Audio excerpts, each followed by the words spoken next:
What's cracking, guys? Bruce Madsen here, your host show of Metric Scout Fantasy Football. And I was scrolling social media today, Twitter I think, watching people talk. I wasn't really jumping in any conversations or anything, just seeing what was going on. Saw some people talking about some players, really like a jambalaya of things going on Twitter. It's like a rolling Reddit. It's a big mess on Twitter these days. But I saw them talking about this one player, and I thought it was very interesting. I haven't brought him up on the channel yet, and I did not know how I wanted to advocate this player, or if I should even advocate him, or just talk about him, or whatever.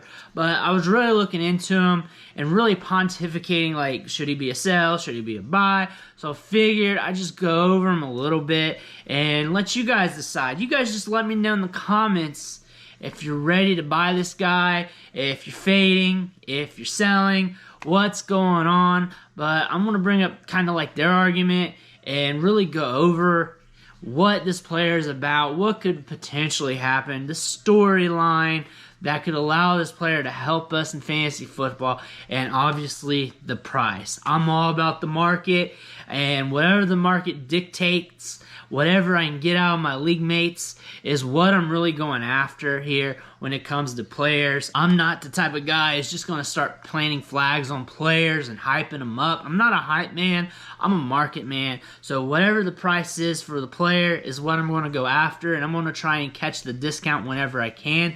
This player's dirt cheap. He's a dirt cheap running back. He's not expected to be a starter. He's not expected to be super productive. He's flying under the radar, and we need some stuff to happen for him to be productive.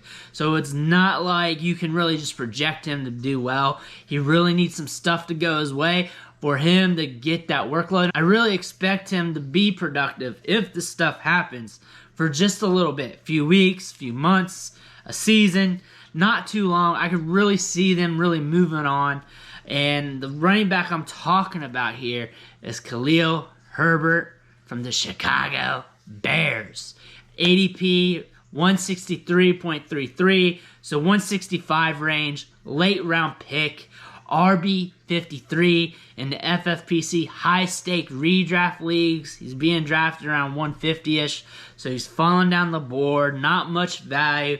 Pretty much a guy that you just pick up and you draft late, and it doesn't matter. You're just throwing stabs at the wind here to see what happens with Khalil Herbert. But they have a new coaching staff in Chicago.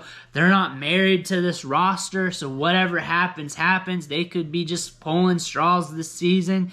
And if Khalil Herbert has a few good games, we might catch some fire. Thing about David Montgomery last year, we're banking on him to continue to get a lot of touches. But what if things go to the wayside? What if he gets nicked up? What if the efficiency's not there and the coaching staff doesn't like it and they just want to play around with the touches, the touch distribution? Last year, Montgomery, 3.8 yards per attempt, 2.53 yards after contact per attempt, 4.3 yards per touch, 43rd among running backs, 2.08 yards created per touch, 42nd among running backs. One thing you want to keep in mind, though, the run blocking for Chicago, PFF had it rated 22nd in the league among all offensive lines in the NFL. So bottom half was where they were rated. According to PFF, that was probably about the best way you can rate it, other than just from watching it with your two eyes. Now with David Montgomery, the thing is with him is if he's not being efficient, if the chains aren't moving, if the offense isn't moving the way that the new coaching staff wants, they might be willing to switch things up. They may be willing to dial back Montgomery's workload, let Herbert run a little bit, maybe one of the other running backs. You could paint one of them in this picture as well. But Khalil Herbert's our example for the day. He's the one that was being brought up. What if something happens to Montgomery? An injury? What if something happens? That's his part about these backup running backs who has something in their profile that we can nail on, or something that creates an ambiguous nature in the offense. With the Bears, it's a new coaching regime. David Montgomery is on the way out in the next year or so. They could be willing to move on. Now, I know I had Montgomery as kind of like a buy like a month or so ago in one of my videos. And really, when you look at ADP for startup drafts, you look at the older running backs, it does make sense to pay down a little bit, go cheaper, get you that 1 year rental on the cheap rather than paying up for a guy for 1 year. So that makes sense as well. So you can really look at these guys on both sides of the coin or just get both players, however you want to play. But I'm here to look at every edge of this circle. Khalil Herbert, though, he's nothing special. He's not a special athlete. He's not gangbusters in speed or anything like that. He's good enough to get the job done. He's good enough to break loose if things go his way. Pretty much can give you as much as Dave Montgomery can, maybe a little bit more. Last year, he averaged 4.2 yards per attempt, 2.83 yards after contact per attempt, 4.5 yards per touch, 36th among running backs, 2.21 yards created per attempt, 38th among running backs, 7.21 yards after the catch per reception. That's important to me, especially for a backup running back who could get usage in the passing game, especially if they want to check it down a little bit more, because if you can gain those yards after the catch, if you're catching the ball in the flat and you're able to house it or get some chunk plays, then you're more likely to get more targets. It just makes sense. 7.2 yards after the catch per reception is pretty good. I know the sample size isn't the greatest here because it's not like he was the starter, but that is something good to see in his profile. One thing I don't like is 57th percentile size adjusted speed. Pretty much average on speed, burst score, and all that stuff. Average or below and on his athletic marking, so I'm not a big fan of that. Again, I think he's good enough to get the job done. I don't think he's good enough to take over the league or anything, but he's a guy that if he gets enough touches could get you some production, which you can say that about most running backs. And really, we're not buying him. He's cheap, he's free, 163.33 average draft position, trade market, he's free, and the fact that we got a new coaching staff and things could be ambiguous here in the next few weeks, few months, or whatever, means that we have a situation here that we may be able to use our RB whatever off the back of our bench and use them for a few games if shit hits the fan. And that's what we're looking at here. I don't really think of Herbert as really a buy. Maybe a guy that just comes your way and you're like, why not? Or maybe if you're in a few extra leagues, you may pick him up late in drafts. Or if you have David Montgomery and you're like, well, I got Montgomery right now in the short term with the Bears. Why not just patch this up and get Herbert for right now or one of the other running backs on the roster and get them on the cheap insurance policy? And when you look at his value on the trade market using DLF Trade Finder, he's dirt cheap. A lot of people are spending third-round rookie picks to trade for him. That seems like the usual currency being used to get Khalil Herbert. Sometimes you'll see him get traded for a fifth. Other times, maybe somebody like Jalen Tolbert, Josh Palmer, Van Jefferson, those type of wide receivers. Third option in target distribution on their offense, whatever it is, a cheaper wide receiver.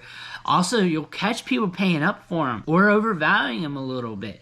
Him and a first for Joe Mixon, that's pretty pricey right there, especially Joe Mixon with how high he's being valued right now as a top-tier running back. Second-round picks. You'll see people spending second-round picks for him. Not too often, but it's happened more than like 2 or 3 times, maybe 5, 6, 7 times. It's happened before on the Trade Finder, and it's probably happened more in other leagues. If somebody wants them, they're going to pay up for them. And if someone wants them at like market rate or a little above market rate, they'll probably pay the third, which seems to be the usual currency. Second's a little rich, but imagine they're just trying to get the deal done, and they're just pulling the string on Khalil Herbert. Maybe they're Bears fans. Maybe they're buying into what I'm talking about with this offensive regime. Whatever it is, but people are using second-round picks to trade for Khalil Herbert straight up. And that's the market. It's not my idea. I didn't tell them to do that. I'm not a part of that. I don't suggest that. I actually don't want people doing that, but that's part of the market. If you really want them, I guess, but I didn't tell you to do that, and I'm telling you not to do that. Third round rookie pick seems fair, where you can get the deal done. Ideally, I would like you to throw a fourth, see what happens, throw a fifth, see what happens, see if you can get the deal done. Maybe not, more likely not, But you know what? Sometimes you got to take a chance and see what happens, because you never know. We've seen people get him for 5th round rookie picks while other people are getting him for 2nd round rookie picks. So he's a little bit all over the board. And the thing about him is he's dirt cheap. The thing about him is in an offense that could get played with this year, that could get messed up with, that could be mixed up. Who knows? And he could get some opportunity. David Montgomery, if he goes down, he could be next guy up. If they want to mess with the touch distribution, throw Khalil Herbert in a little bit, that could happen as well. Is he a gangbusters player? Is he a top-tier athlete? No. Am I saying that? No. Am I saying he's a buy?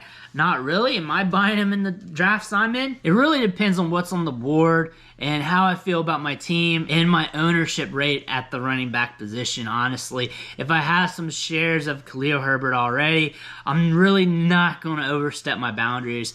If I'm in 10 leagues, I may get 1 or 2 shares. Just see what happens, especially if he falls past like the 165 range in ADP. If I get him cheaper than ADP, that's cool. I'm not paying up for him. I'm not paying past ADP. I'm not paying past RB50. I'm not doing that. I want him cheap. I want him as a throw-in on a trade. I don't want to trade for him, really. I'm not going to throw much more than a 4th round rookie pick at him because I'm not super interested in him. But I'm cool getting a guy like Khalil Herbert on the back end of my roster. I'm just not paying for it. You might be willing to pay for it. You might be willing to pay a 2nd or a 3rd, whatever. I'm just not. I'm cool with it. These running backs that are on the back end, these late rounders, they come and they go. They come and they go, and I'll just get another one on the cheap if I have to. That's how I look at it. But I just wanted to talk about him today. Really want to see where you guys are at on Khalil Herbert. Are you paying for him? Are you trying to get him, especially at that price tag or a little cheaper? What are you doing with him? Let me know in the comments. Smash that like button. Really help that video get shared on the algorithm of YouTube. And make sure you hit that subscribe button. If you haven't already, why not? Because I'm pumping out a lot of content, a lot of different content. In this fantasy football space, you don't have many people sharing clips. You have many people talking high school football, Devy, redraft, Dynasty. I got it all mixed in. I got a little bit of everything. And the reason why I mix it up is just to be different. There's so many fantasy football channels out there. I just want to set myself apart and plus have fun and do things I like. I also do other videos where it's not fantasy football. I just haven't done it in a while. Like I like to go over products and stuff as well. Things I buy, and I just do a product review. I've got probably like 5 videos like that on the channel. May I drop another one here soon, but who knows? Whatever I find, I'll do. But another reason, I just do different stuff to help you guys out. But thank you guys for watching, and I'll catch you next time.